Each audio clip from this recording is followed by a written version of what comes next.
activist and producer of all sorts of events. I saw him in D.C. with this guy. You remember him? Last week? Not D.C.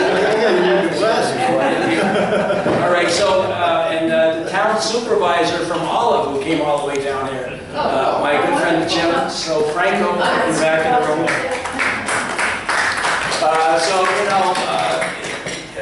Craig has been I'm not introducing you, I'm introducing him, but he's going to bring up Craig. Craig Murray has started a 2-week tour of the U.S. He's going to be here today, Sunday in New York City, and next Wednesday, the 13th, in D.C., and then on Monday in Minneapolis. So Craig came out basically on his own. That's why I've been trying to raise money. It's a very expensive tour on behalf of his good friend, Julian Assange. And Craig has been out there for him for the last, since he went into the Ecuadorian embassy in 2011, I believe. Is that what it was? 2000, no, he did not go in 2007, 2011, 2012, whatever. 7 years there, 4.5 years in Belmore's prison. And so Craig is kind of gallivanting around the country, trying to marshal support and encourage people to get involved, because we are at a critical stage in this entire charade, this saga, this persecution, crucifixion of Julian Assange. And Scott, I met in 2003, I'm bringing you up right now. Scott I met in 2005, actually. He debated Christopher Hitchens, and Christopher Hitchens and I drove up to Tarrytown together, and he was completely shit-faced all the way up there smoking cigarettes. And he debated Scott on the weapons of mass destruction, the whole Iraq catastrophe, and Scott blew him away, as usual. And so Scott and I reconnoitered a few months back, like 6, 7, 8 months ago.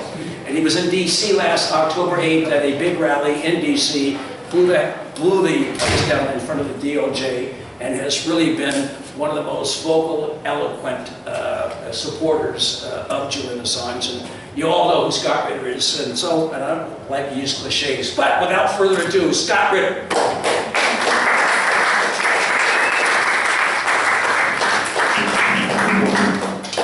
Thank you very much, Randy. We're going to have a talk later on. What did I do? When Randy called me up, he said, Scott, Craig's in town. And he's coming in, and he wants to get together. I went, I'd love to get together. Craig said, well, we could do it in Albany, we could do it in Woodstock. Well, we'll meet halfway in Woodstock. So I thought I was coming up here for a nice, quiet dinner with a former British ambassador. You look at the flyer. And little did I know that I didn't look at the flyer. I was traveling, but no, so forgive me if I don't have prepared remarks, but I'll go ahead and wing it.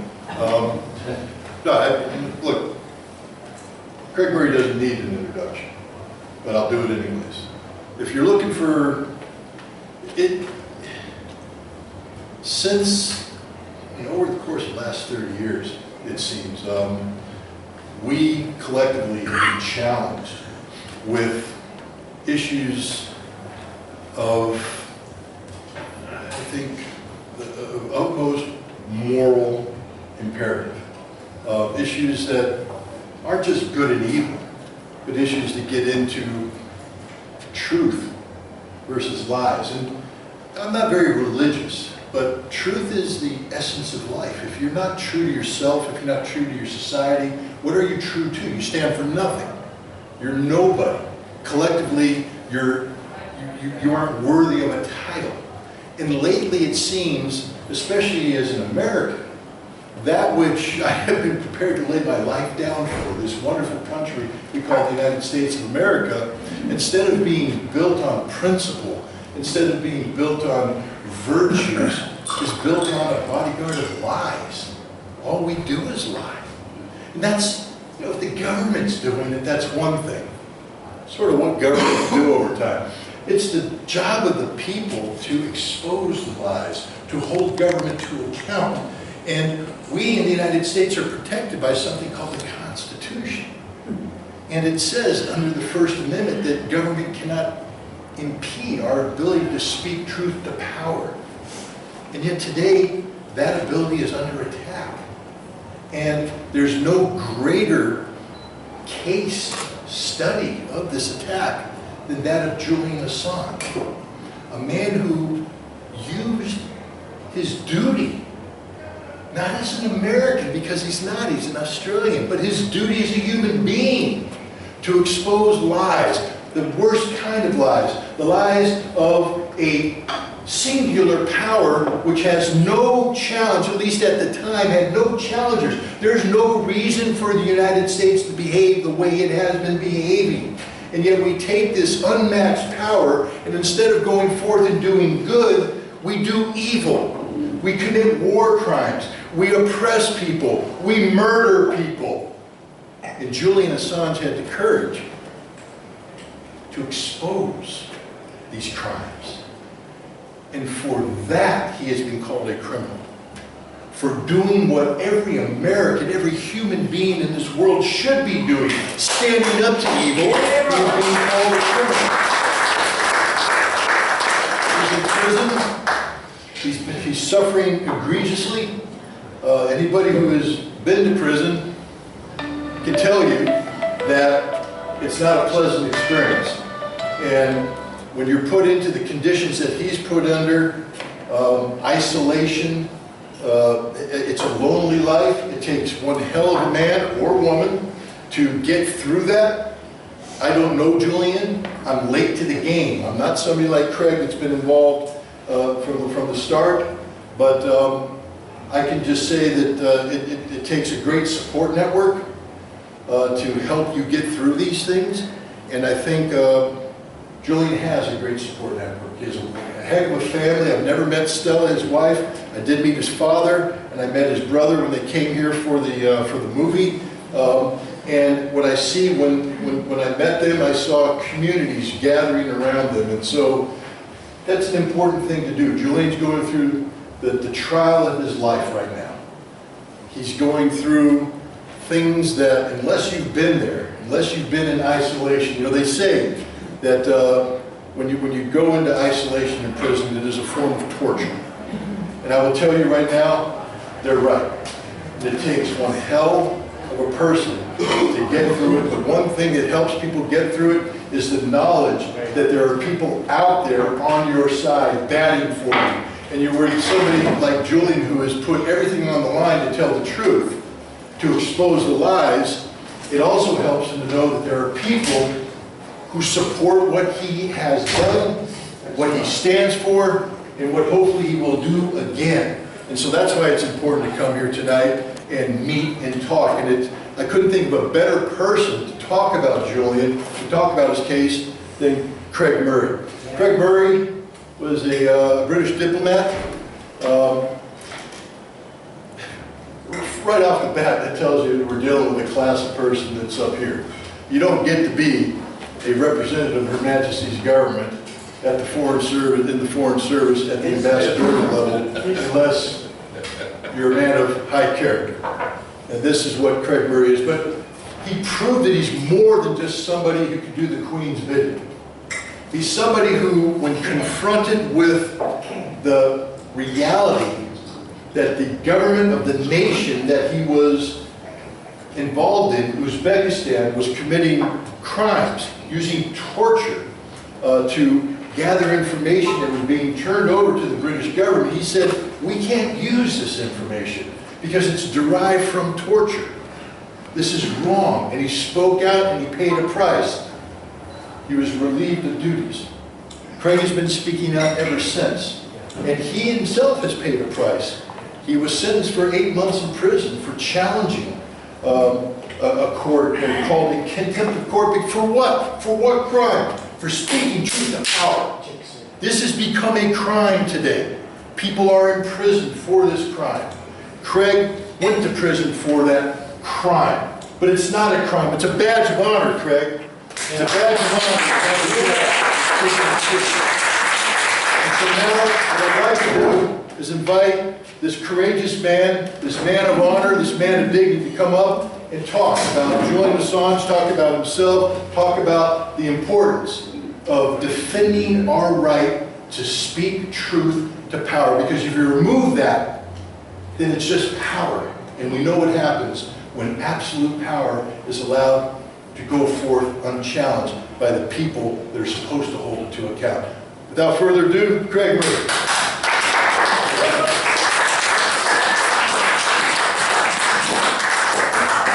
Thank you, Scott. That was a fantastic talk and a beautiful introduction for which I'm grateful. And even more fantastic because I know for a fact that a couple of hours ago you didn't even know you were coming here. so that was really lovely.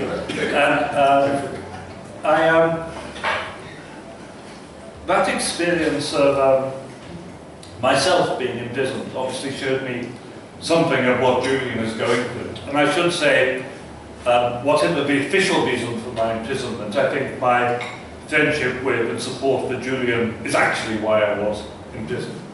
But one thing I learned is that you possess dignity. I had a very difficult time. I was in jail. I was sentenced to 8 months. I served 4 months. For 23.5 hours a day, for 4 months, I was locked on my own in a cell 12 foot by 8 foot. If you can imagine that, level of confinement, and this is my crime was writing an article. It's extraordinary that in this day and age, the state, both the US and the UK, is doing this kind of thing to dissidents. But one thing I learned is that dignity belongs to you. Dignity can never be taken away from you if you don't allow them to do it. On the day I left jail, the warden in charge of the floor I was on, he shook my hand as I left and he said, "Mr. Murray, I'd like you to know I've worked in this prison for 35 years and you are the first prisoner that all the guards ever called sir," which I thought was a lovely comment, because you are yourself. And I was also, I think, the only comment that always said thank you to the guards every time they locked me back in, which was those normal courtesy and our sense of self-worth and our sense of belief is something they can't take from you. And I see that in Julian as well. I wasn't allowed, for his first 4 years in Belmarsh, I wasn't allowed to visit him. And I'm very proud of this. The official reason I wasn't allowed to visit him was that the prison authorities said I was a danger to the prison. And this is the UK's most maximum security jail. And in what way this, rather old, unfit Scotsman was a danger to this prison, I've never quite understood. But apparently they've decided I'm not a danger to the prison. Because in the last couple of months, I've finally been allowed in to visit Julian, and I've done it a couple of times and we talked. And despite the dreadful conditions in which he's held, I can tell you that Julian has not allowed his dignity to be taken from him. And Julian is still strong, and Julian is still courageous. And we are going to get back the Julian who went in, and I really do believe that. And I think that's amazing because we need Julian. The world needs truth tellers, and the world needs Julian and his visionary ideas for the use of the internet. And the last discussion I had with Julian in jail, in fact, we spent an hour together, almost all of it discussing artificial intelligence and both the dangers and opportunities that artificial intelligence poses, and Julian's idea of how best it should be regulated and how best it should be made available in order to increase democratic power and opportunity. And that really reinforced in me my belief that this is one of the world's great intellectuals. This is a man the world needs. And the fact that the powers that be react to the threat of a great intellectual by trying to destroy them, by trying to kill them, by trying to bury them for life and trying to shorten that life, tells us a huge amount about the society we live in and the power of the vested interests who do not wish to be challenged. Now, as you know, I've sat through more or less every day of Julian's legal hearings, except a couple of days that happened in the period when I was myself in jail. And I've written a great deal of formal legal analysis of what's been happening in the case. But I don't really want to go through that in a kind of intellectual chopping here. Partly because I've written it. You can go to my website and read it. And you can go to my website and subscribe if you feel like it. And you don't have to subscribe to read what I've What written. is your website? My website's my name, craigmurray.org.uk. And there you will find detailed records of every single day of Julian's extradition hearing. So craigmurray.org.uk. But I want to talk more a little bit about what it feels like. You know, the crushing power of the state exerted on an individual. The point of Julian's hearings wasn't so much what the lawyers were saying, because it was very obvious the judge was paying no attention at all to anything the lawyers were saying. There were several occasions during the weeks of hearings when motions were made by the defence or motions were made by the US government which called on the judge to make a ruling on that motion, whether or not such and such evidence should be allowed, whether or not several more days should be set aside. Procedural motions of different kinds were made before the judge, some of which were quite important. You know, motions on whether evidence should be admitted that showed the United States was guilty of torture. And the judge ruled, in fact, that no evidence may be given in court which accused the United States of complicity in torture. And there was one gentleman who was now living in Germany, who had been subject to extraordinary rendition and had been kidnapped off the streets by the CIA, had been extradited and had suffered terrible torture, including continual mutilation of his genitals with a knife for weeks and weeks and weeks. Before, his name was El Masri, before the United States finally admitted it was actually a case of mistaken identity, and they had got the wrong man, and he was released. But his release was in large part due to information released by WikiLeaks. That was the point of having him give evidence. And the judge ruled that he could give evidence, but he could not give evidence as to having been tortured, because no evidence of the US torturing people may be included in court, for reasons which were completely opaque. But there were, I give that as an example of the kind of procedural decision that the judge had to make during the trial, where there were motions put forward by the defence and motions put forward by the United States government. And on every single occasion, these were argued in court. You know, the defence argued why they should be allowed to admit evidence about torture, and the United States counsel argued why that should not be allowed. And on every occasion where there was a procedural motion of that kind, the judge immediately gave their ruling as soon as the arguments were finished. And I can tell you this because I witnessed it with my own eyes, and I know on one occasion, certainly Randy also witnessed it, that the judge brought in their judgment, their written judgment, on the procedural motion before they heard the arguments, and sat with their judgment in front of them before they heard the arguments, and then gave the ruling in favour of the United States government immediately at the end of the arguments. And I was positioned in the public gallery, which actually is just a quirk of the ancient courts, which is actually higher than the judge. You can look down on the judge from the public gallery, and I could see the bit of paper with the written judgment in front of her, and I could see she made no changes to it and did nothing to it, but she brought in the judgment before she had heard the arguments.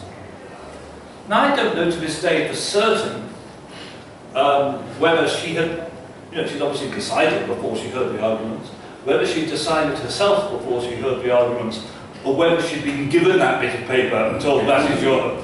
I strongly suspect it's the latter, that she had been told what to rule before hearing the argument, so that wasn't written by her, that was given her by effectively the government or the security services as her judgment.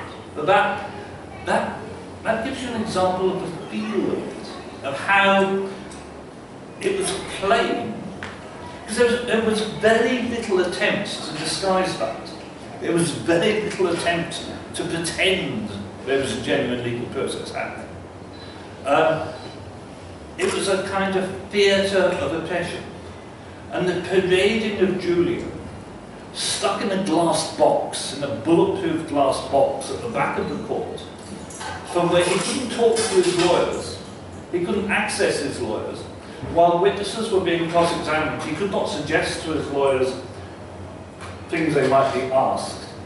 And at times, it was plain he couldn't hear what was happening in the court. He couldn't hear what was being said. He was stuck in his bulletproof glass box right at the back.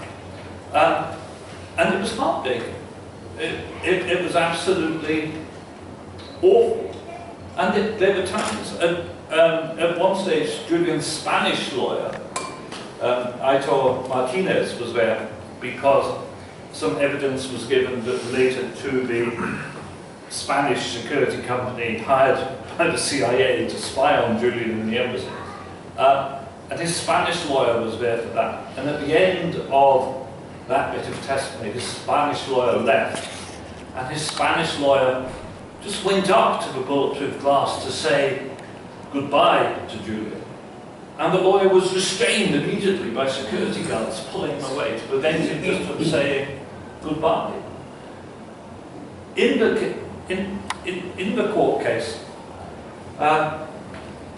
every morning Julian was brought from Belmarsh jail, which is a hellhole, terrible, terrible place.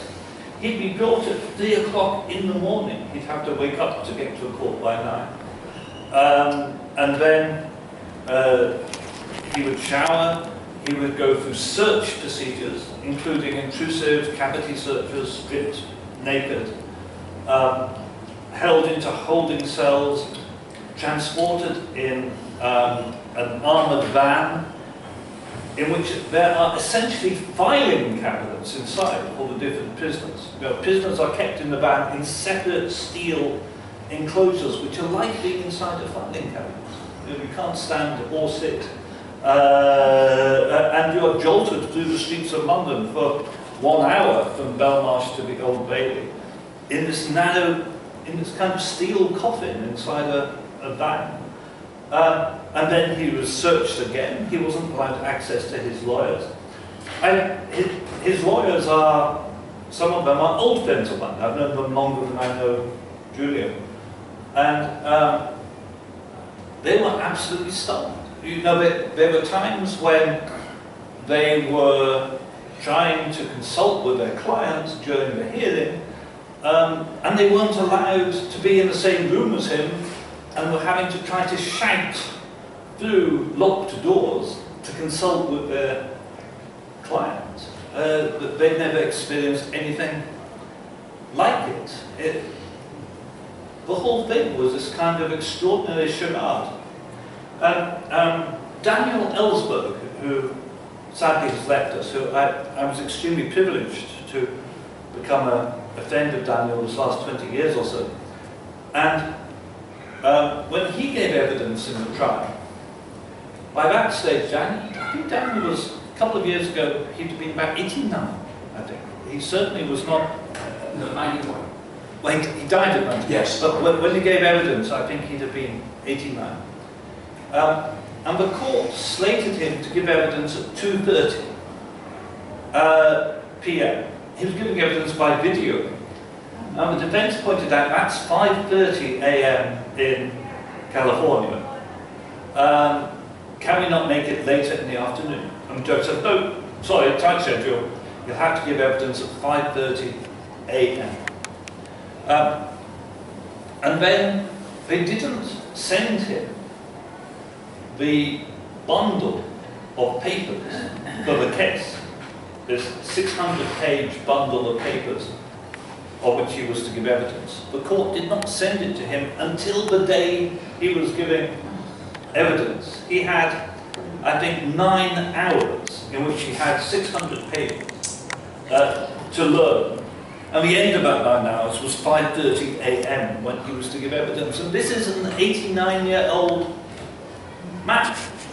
And it just plainly, procedurally, was a piece of obsessive, brutal procedure to try to prevent him giving effective evidence.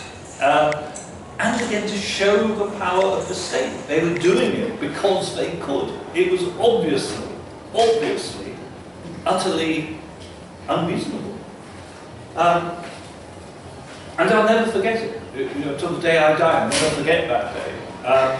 Because the extremely aggressive counsel for the UN government started off by saying to Daniel Ellsberg, well, what you said is irrelevant, your evidence is irrelevant because you do realise that he's not being prosecuted under the Espionage Act for publishing the information he got from Chelsea Manning. He's being prosecuted for hacking and code breaking, and Daniel said, and Daniel Ellsberg replied, no, sir, he said, if you read charges 2 to 17, you will see that actually he's being prosecuted for, and Daniel had total mastery of his brief that he had to stay up all night to master.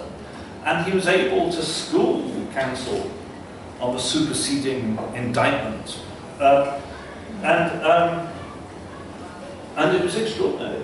And it was the crux of the case they're trying to build against Julian, which is what they want to bring here to the United States. If they manage to get Julian to the United States, the emotional case they're going to try to put over to the American people in order to, if you like, knock away the First Amendment defense, is to say that WikiLeaks was responsible for the deaths of American agents and American informers, collaborators around the world who were named in the WikiLeaks papers. And Daniel Ellsberg very calmly, and they were trying to, because Daniel Ellsberg has such an enduring and deserved high reputation, they were trying to make a difference, a distinction between what Daniel did and what Julian did. And they said to him, but you refused to publish, 4 volumes of the Pentagon papers, and you did that to protect people, and you would never have published any names of people who could be put in danger. And Daniel said, it's complete nonsense. He said, Julian refused to publish 15,000 of the documents that Julian withheld in order to prevent harm to people. And Daniel Ellsberg said, and I published hundreds of names in the Pentagon papers. He said, I even published the names of one of my very best friends who was a CIA agent who I put in jeopardy, and I anguished over whether I should do it or not, and I did it. But you are making a completely false distinction between Julian and myself. And Ellsberg also pointed out that the prosecution case, the case put forward by the Justice Department, by Deputy Attorney General Kronberg, stated that the United States had no evidence that any individual had been harmed by the WikiLeaks disclosures, which was also stated in the trial in the court-martial of Chelsea Manning. And it was extraordinary that day to listen to Daniel take apart the prosecution case. But the interesting thing is, famous as Daniel is, high profile as this case was, it's very likely many of you, and your people who are interested, are hearing this for the first time. Because was any of that reported in the Washington Post? Was any of it reported in the New York Times? Was any of it reported in the Wall Street Journal? No, not one single word of that has ever been published in the mainstream media anywhere. Because we're not just facing the crushing power of the state, we're facing the fact that nowadays the media that used to provide some protection for the people against authority has utterly sold out and isn't actually on the side of the people against authority in any shape or form. And it's perfectly happy to hide the truth of what is happening. And that, of course, was the great idea of WikiLeaks. It was to cut out the middleman. It was to give the public direct access to genuine material that shows you what the authorities are doing on your behalf, without any billionaire-owned corporate media as an intermediary. And that was Julian's great perception, this idea that if people knew the truth, we could end wars being fought for the benefit of corporations, in effect. And to go back to my own story of how I first became a whistleblower in Uzbekistan, I had a great diplomatic career which was going extremely well and I enjoyed, and I became Britain's youngest ambassador at the time I was appointed to be ambassador in Uzbekistan. And at that time it wasn't a back quarter. This was 2001 I was appointed, and we were at war in Afghanistan, and Uzbekistan neighbours Afghanistan, so it was actually quite a key post. And I discovered two things. Firstly, I discovered that we and the CIA were accepting intelligence from torture. And that intelligence, they were torturing people to get them to say that they were members of Al-Qaeda. But they were nothing to do with Al-Qaeda at all. It was complete fabrication. But it justified the foreign policy of the American government in giving so much money to this dictatorship in Uzbekistan and so much support to this dictatorship in Uzbekistan. But the second thing I discovered was why. Because Engon had contracts for Uzbek oil and gas, and a company called Unical, which was partly owned by George Bush Sr., had contracts to build pipelines to build that oil and gas over Afghanistan, which we had just invaded to make the pipeline safe.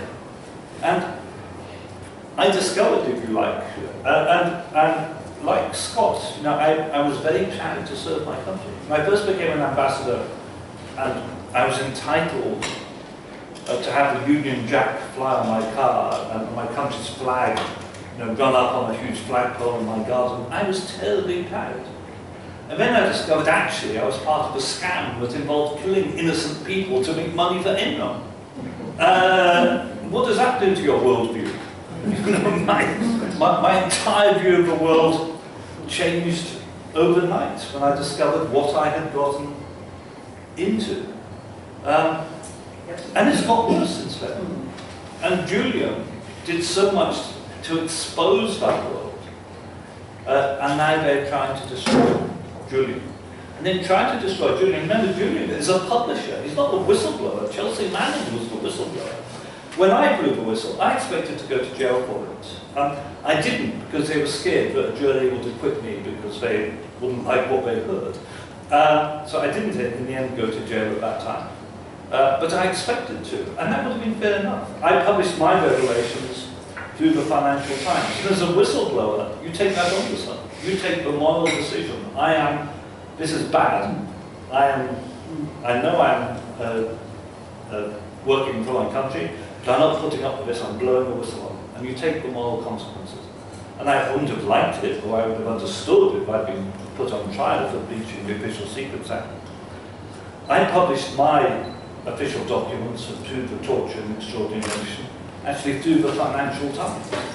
I would have been astonished if the editor of the Financial Times had been jailed for it.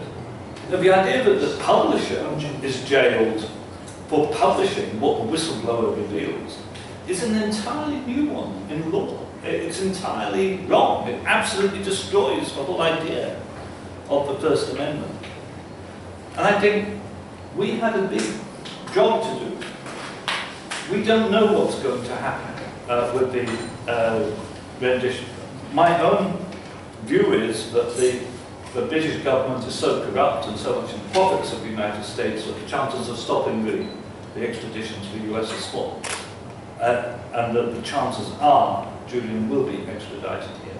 Yeah. And we have to start to prepare argument here, because this is when the battle has to be won. But it's not a battle against an Australian publisher. It's a battle for Americans' own freedom, and the freedom to know what your government is doing. Thank you very much indeed.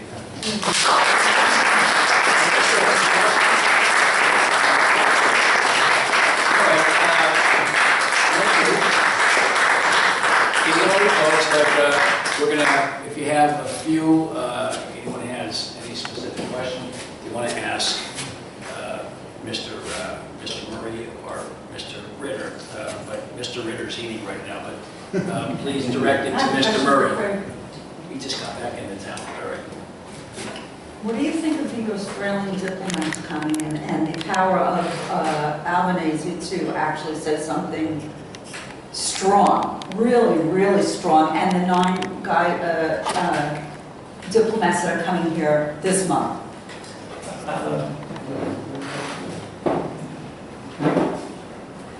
This will be interesting thing for the mechanics of what's happening at the moment. I can say so. I'm absolutely delighted to be here in Woodstock and delighted to meet so many fantastic people and so many activists, many of whom live quite locally here, which makes this quite a special place. I feel very at home. We also have cultural differences, one of which I think was difference between Scots people like myself and American people when I ordered a bottle of wine from a waiter. And he said, "How many glasses do you want?" And I thought, why would I want more than one glass?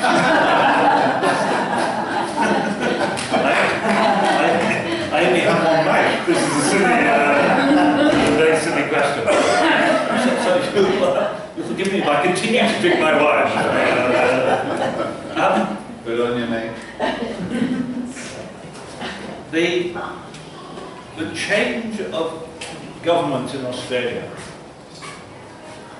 and the willingness of the Albanese government to be publicly more active and publicly more critical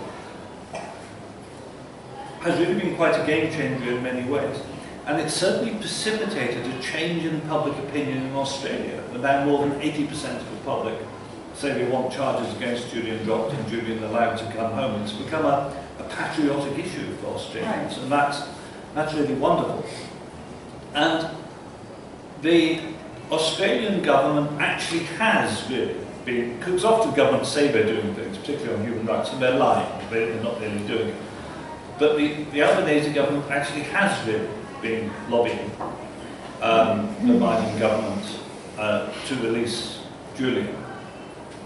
Against that is that and there are many people in Biden's party who would like to drop the charges, who believe in the First Amendment, who believe in press freedom. But against that, you've got the extremely strong influence of the American security services, who want to kill Julian. But they want him dead. And I think one thing that's become, in all the vicissitudes of this, including during the Trump administration as well, I think one thing that's become very plain to me is that the United States is run by its security services, not by whoever is actually the figurehead supposed to be in charge. So you don't have to say that. I don't have to say that. but they, Too late. so I'm not very optimistic about any real change in the American government position. But public opinion is so strong in Australia 88%. that they felt they had to say something. And Caroline Kennedy came out. And what she said, I think, was that a plea deal is always possible. Well, Alfred. yeah, I mean, theoretically, a plea deal is always possible. But there has been no approach whatsoever. I know, I've heard From, that. yeah, but there has been no indication whatsoever from the Justice Department that they are prepared to offer any plea deal. Now,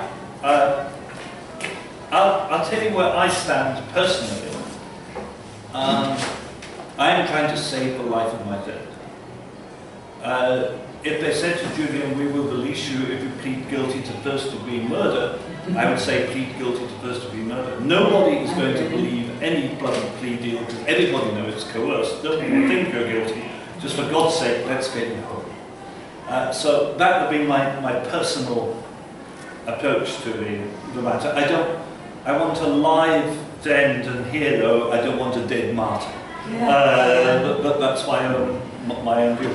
But it's propaganda, sadly. You know, the American government is claiming to be willing to make some kind of deal, but there's absolutely no sign of it. Nothing at all has been forthcoming on the legal front. All right. Thank you. All right. Hi, Craig, as a fellow Scotsman, I'm surprised to see you drinking wine, not Scotch.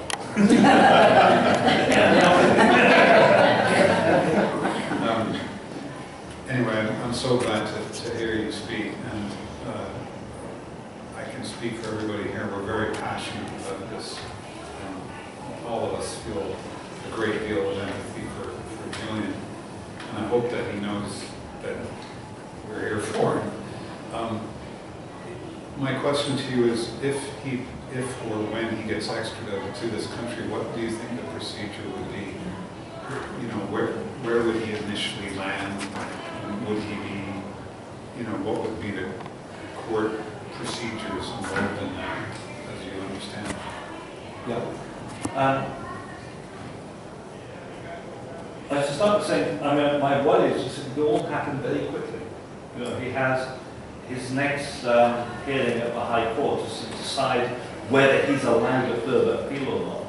And they've already said that hearing is limited to 30 minutes. And written pleadings are limited to 20 pages of A4. That makes it sound to me like a not serious legal step. And we haven't got a date to that yet. And so far they've been dragging everything out as long as you possibly can. Sort of 9 months gaps between anything happens. Do you think they're doing that because they're hoping he'll die in prison or something? I think they were hoping that. And I think that, and his health did seem to be deteriorating very badly and very quickly. I'm happy to say, and I wouldn't want this said publicly, if you can edit this bit from the tape, that when I saw him the last week or two, I was extremely happy that his health seemed to be a little bit better. The deterioration seemed to have declined, and I'm much more hopeful now for his future than I was. I was seriously worried he might die imminently in jail, but things seem, and I don't want to go into why, but there are reasons for why. He seems to be somewhat better, which is good. Anyway, sorry, that's the end of the bit I don't want you to broadcast. You can put it back on.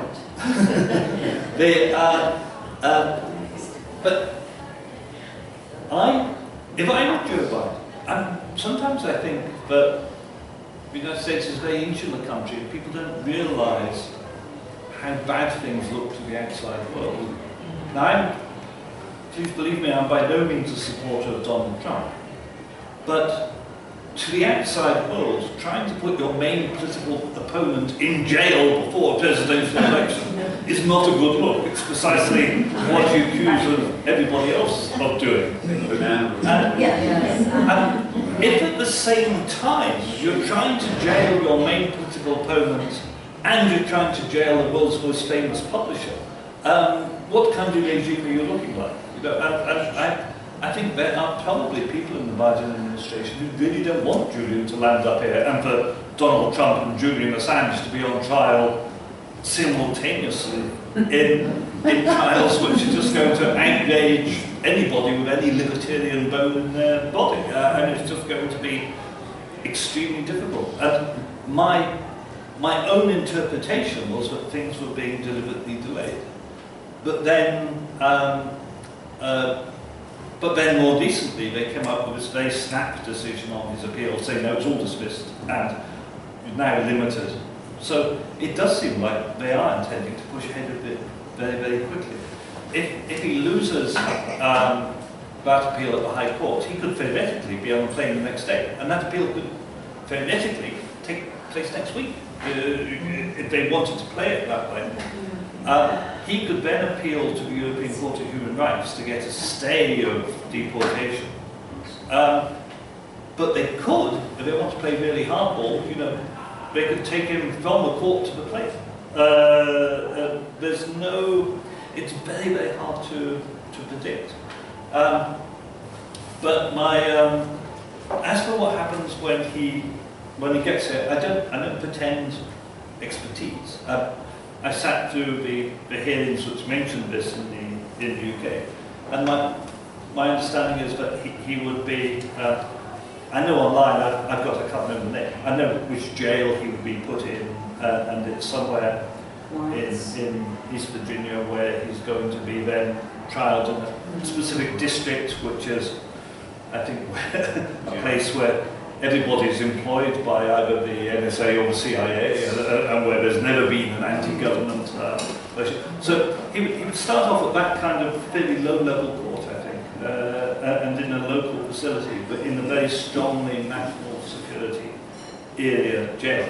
Why the federal government is able to specify that kind of place that he has to go to, I don't know, but he would be straight in there. Is it armed? Where is it?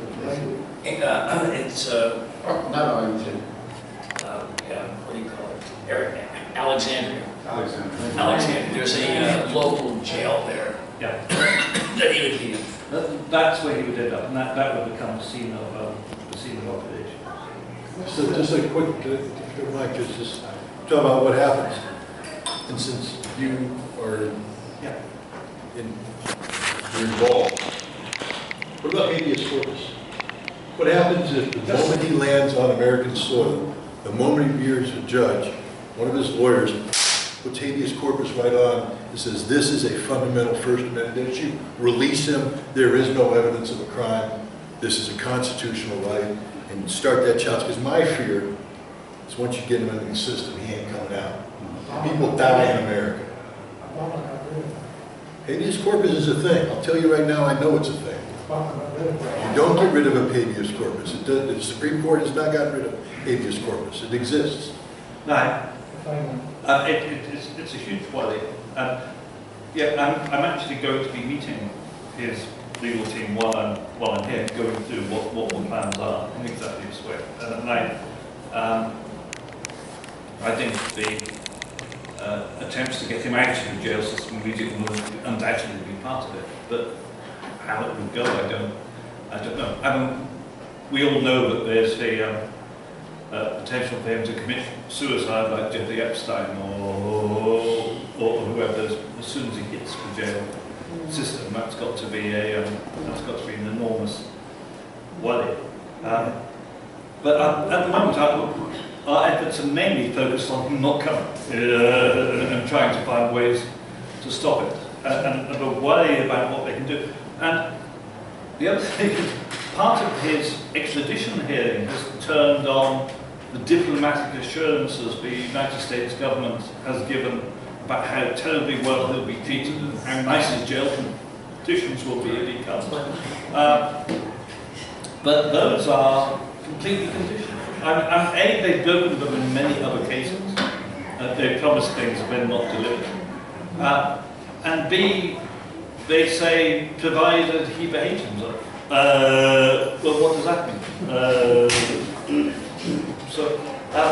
it's going to be, but I presume there would be some, if we can't get him out on bail or through a habeas corpus application, I presume there's not going to be an immediate trial on arrival here. He's presumably going to be in a jail for months or years, awaiting. He'll never see trial. Can't they just put it on bail? Well, I mean, we would Until proven. definitely would apply for bail, but whether bail would be achieved. And the other thing, of course, which hangs over all of this, which I thought, I didn't realise it was serious. I thought it was Pompeo being bombastic. I didn't actually realise they meant it. Was this argument that the First Amendment doesn't apply to him because he's not a US citizen. And they do actually mean it. And there was a, I was actually just looking it up because someone sent it to me today, and I was reading it just before we started here. There was a judgment in the Supreme Court in a case of US aid against international development agencies in 2020, which specifically says that the First Amendment does not apply to non-US citizens. And it specifies that this, and it actually says in terms that if the First Amendment did apply to US citizens, to non-US citizens, then you would have to extend it to people under the command control of the United States Armed Forces abroad, meaning Guantanamo Bay, if you like. So I didn't think they were seriously going to argue that he's not subject to First Amendment rights because he's an Australian. But it appears they are going to say that. That seems completely hypocritical because they're charging laws as Yes. an Australian citizen. Well, precisely. You know, the idea that the obligations of the law apply but the rights of the law don't apply is extraordinary. And it also, of course, would have huge implications for people like, I don't know, well, foreign citizens living in the United States, overseas students and people like that. It's a very different, but I didn't realise that they were serious about it, but it seems they are serious about it. But they are serious about that argument, that he has no First Amendment rights because he's not a US citizen. What's the status of the HCR with ECHR and Britain not being a part of ECHR? I'll put that. Let's go and get this out clearly. I mean, the situation that Julian is very clear and it's egregious, and some of us have been following it.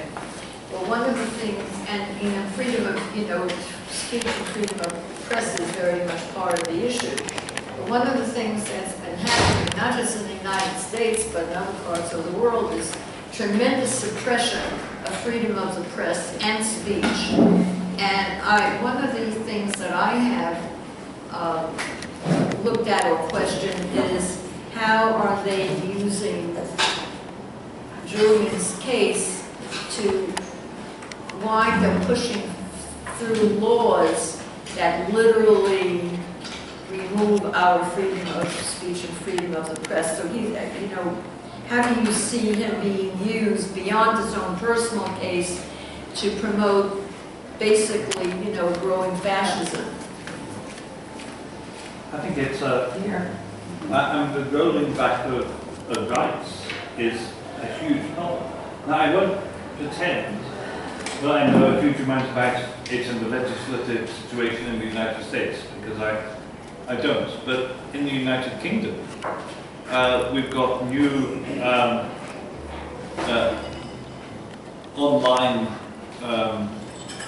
online publication legislation just being passed by Parliament, in which there are penalties for publishing disinformation or misinformation. And who defines what's this? And if there were penalties for publishing disinformation or misinformation, then I think the BBC and CNN should be subject to it. But that's not what's going to happen, is it? It's not going to be used against them. It's going to be used against you or me. It's going to be used to close down blogs and websites. We also have a new law being passed on public demonstrations, which say that a public demonstration can be banned if the police feel it would cause a nuisance to anybody. Well, every public demonstration that's ever happened has caused a nuisance to someone. Now, if it doesn't cause a nuisance to someone, That's its focus. there's no point in having it. You know, the fact you're going to disrupt traffic or I don't know, be outside somebody's shop or whatever. And that's part of a worldwide trend throughout Western society. I'm sure you have similar kinds of legislation coming through here. And the particular, because with corporate media and state media, you've got two conflicting things, one good and one bad. And the very bad is you've got this ever-increasing concentration of ownership, where the lack of plurality in media, the lack of the ability to get it, because the number of billionaires who run the media get smaller and smaller and smaller, so you're getting less and less plurality of opinion. That's very, very bad. On the good side, less and less people are watching it or reading it or paying any attention to it, and their audience is vanishing and is vanishing off, and people are much more interested in what they can find from independent news sources who operate via YouTube or Twitter or whatever. But because of that, we're getting this terrible regulation and increasing legislation to close down freedom of speech on the internet. And I think that's going to be the great battle over the next few years. Part of that battle is already lost in the sense. In the last decade, internet, you know, I have my own blog on the internet, which is how I get out information. 10 years ago, most of the people who came to my blog came directly to my blog by typing in the address, or they came through a search engine. That then changed. And then we had a situation where 90% of the people coming to my blog came either through Facebook or through Twitter. Then, of course, we have a situation where those corporate gatekeepers decide people shouldn't be allowed to come to my blog. And they suppress my blog enormously. And at the time of Julian's first court hearing in Belmarsh jail, I was getting over 1 million people a day come to my blog through Facebook and Twitter to read the accounts. And then, by the time the end of Julian's hearings at the Old Bailey, when I was producing the same kind of content, through Facebook and Twitter, I was down from 1 million to about 10,000. Because I was putting out tweets to my 125,000 followers, and 500 people were seeing them. And those 500 people, you know, 100 of those would retweet it, and nobody would see their retweets. Because the ability of corporate gatekeepers, it doesn't necessarily.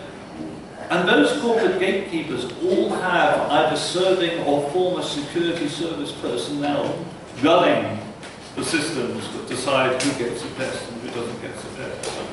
So the disappearance of freedom on the internet, in effect, even without active censorship legislation, which is now coming in more, is a huge problem. It's becoming very, very difficult for independent thinkers to get our message out there because of their ability to. I'm sorry, it's not a very optimistic answer. I like to try to be upbeat, but we're facing real dangers. We're facing real dangers. I've asked a question incidentally about the European Court of Human Rights and whether they would be able to still intervene now Britain has left the European Union. And the answer is yes, because it's not a European Union body, it's a Council of Europe body.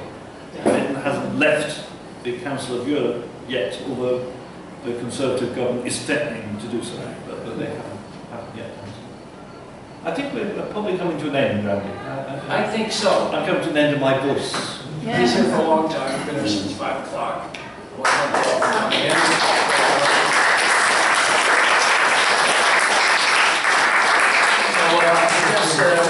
Waiters will come, waitresses and waiters will come around everyone, each table, gonna have to chip out how they're doing it. But let's take, since I come from a family, a long tradition of waiters and waitresses and maids, make sure I was lazy, I got into show business, but I did do it for a while.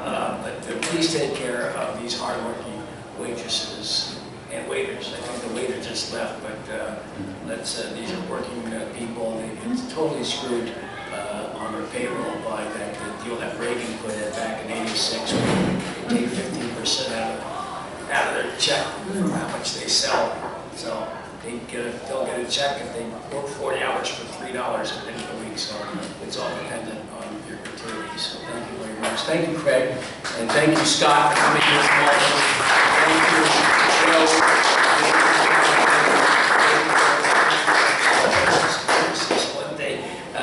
Thank you, Malcolm, and everybody else that came in today, and thank you, Elise, for helping putting us together.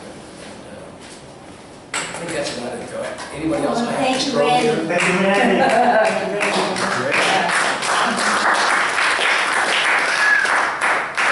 Free Julian Assange. All right, finish up all of mine, Craig. We'll get out of here. Maybe you can take it home. All right? You want another glass, Craig?